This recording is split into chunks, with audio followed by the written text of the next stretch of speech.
नमस्कार मित्रांनो, click स्किल्सच्या YouTube चॅनलमध्ये तुमचं स्वागत आहे आणि आपल्या रिॲक्ट सिरीजमधला 6वा व्हिडिओ आहे. मागच्या व्हिडिओमध्ये आपण काय पाहिलं होतं तर डेटा कसा फेच करायचा एक्सिओस लायब्ररी वापरून.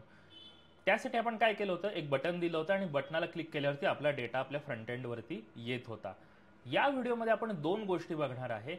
एक तर पेज लोड झाल्या झाल्या कसा डेटा दिसेल, म्हणजे बटन दाबायची गरज नाही.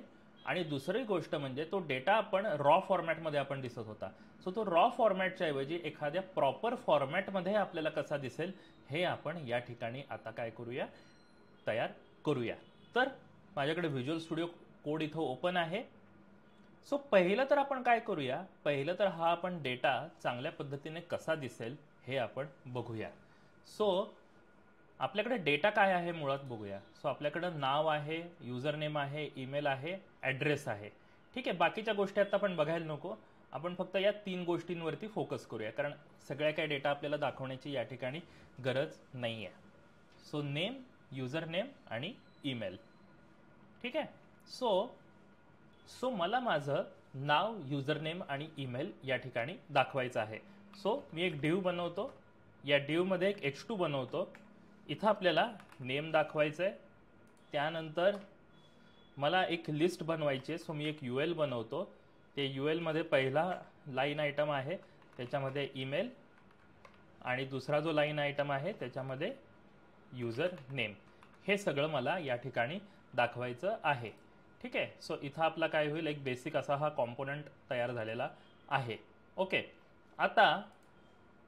आता मला काय करायचं आहे, सो हा मी डिव्ह काय करतो, हा थोडा वर घेतो, म्हणजे प्रीच्या वर घेतो, म्हणजे आपल्याला पटकन कळायला सोपं होईल. ठीक आहे. मला काय करायचं आहे, ज्यावेळी जो माझा डेटा जेसन ऑब्जेक्टमध्ये एका ॲरेमध्ये आहे. सो इथं जर तुम्ही पाहिलं तर हा एक ॲरे आहे बघा. ॲरेमध्ये माझे वेगवेगळे ऑब्जेक्ट्स आहेत. तर जावास्क्रिप्टमध्ये ना एक मेथड आहे, त्याला मॅप असं मेथड म्हणतात. सो मॅप मेथड आपण इथं वापरूया. सो जर तुम्हाला जावास्क्रिप्टची मॅप मेथड माहीत नसेल तर जरूर आपला क्लिक स्किल्सचा जावास्क्रिप्ट फाउंडेशनचा कोर्स करा, त्याच्यामध्ये या सगळ्या गोष्टी कव्हर्ड आहेत. सो इथं आता मॅप जर मला वापरायचं असेल तर पहिल्यांदा मला कर्ली ब्रेसेस वापरावे लागतात. त्यानंतर माझा डेटाचा व्हेरिएबल कुठला आहे, सो डेटा डॉट मॅप. ठीक आहे, data dot map. Data dot मॅपला आपल्याला एक अनॉनिमस फंक्शन पास करावं लागतं. सो त्याच्यामध्ये आपण व्हेरिएबल देऊया त्याला युजर, आणि आपलं ॲरो फंक्शन जे आहे ते या ठिकाणी आपण बनवूया. ॲरो फंक्शनमधनं आपल्याला रिटर्न काय करायचं आहे, तर रिटर्न आपल्याला हा HTMLचा जो ऑब्जेक्ट आहे हा आपल्याला रिटर्न करायचा आहे. सो मी इथं हे कट करतो आणि इथं मी पेस्ट करतो. सो इथं मी हा डेटा काय करतो, थोडासा व्यवस्थित लावून घेतो. ठीक आहे. रिॲक्टमध्ये काय असतं, रिॲक्टमध्ये जेव्हा आपण मॅप वापरतो, मॅप वापरल्यावरती जो इंडिव्हिज्युअल आयटम असतो त्या इंडिव्हिज्युअल आयटमला ना एक की द्यावी लागते. कारण रिॲक्टचं अपडेशन असं होत असतं, म्हणजे जो फ्रंट एंड अपडेट होत असतो ना, सो आपल्याकडे 100ची लिस्ट आहे. त्या 100च्या लिस्टमध्ये 95 नंबरचा जर आयटम माझा अपडेट झाला तर रिॲक्ट काय करतं, रिॲक्ट 100 आयटम अपडेट नाही करत. रिॲक्ट काय बघतो, कुठल्या कीचा आयटम चेंज झालाय आणि तेवढाच तो आयटम चेंज करतो. तो त्यासाठी त्याला की माहीत असणं गरजेचं आहे. सो इथं आपण काय करूया, इथं दुसरं एक पॅरामीटर या मॅप फंक्शनला देऊया. सो युजर कॉमा इंडेक्स, आणि हा जो डिव्ह आहे याला आपण की देऊया आणि की मध्ये आपण त्याला इंडेक्स पास करूया. ठीक आहे. सो इथपर्यंत आल्यावरती आता आपण बघू शकतो की बघा आपलं नेम, युजर नेम, ईमेल कसं झालं, रिपीट झालं. पण आपल्याला काय दिसतंय, इथं नेम दिसतंय, ईमेल दिसतंय, युजर नेम दिसतंय. ते ॲक्च्युअल डेटा आपल्याला अजून दिसत नाहीये. तर त्यासाठी इथं आपल्याला कीज काय आहेत त्या बघाव्या लागतील. सो कीज आहेत आपल्या नेम, युजर नेम आणि ईमेल. सो सेम डेटा आपल्याला इथं काय करावं लागेल, जिथं नेम लिहिलं आहे ते खोडून टाकतो मी. तिथं डेटा आपण इंजेक्ट करूया, डायनॅमिक डेटा. सो हा जो युजर व्हेरिएबल आहे इंडिव्हिज्युअल, तो आपण घेऊया युजरचं नेम. सो मी एवढं जरी लिहिलं तरी आता आपल्या कोडमध्ये आपण बघू शकतो की प्रत्येकाचं या ठिकाणी नाव आता दिसायला लागलं आहे. आता पुढची गोष्ट आहे ईमेल आणि user name. So email me इथं खोडतो. इथं डायनॅमिकली आपण युजर डॉट पहिलं युजर नेम घेऊया, मग ईमेल घेऊया. सो इथं युजर डॉट युजर नेम आणि इथं युजर डॉट ईमेल. सो आता जर आपण हे पाहिलं तर तुम्ही इथं बघू शकता की आपलं काय झालं आहे, नेम, युजर नेम आणि ईमेल हे सगळं व्यवस्थितरित्या आपल्या डेटामध्ये दिसायला लागलेलं आहे. सो मी इथं काय करतो, मी हा खालचा प्री काढून टाकतो.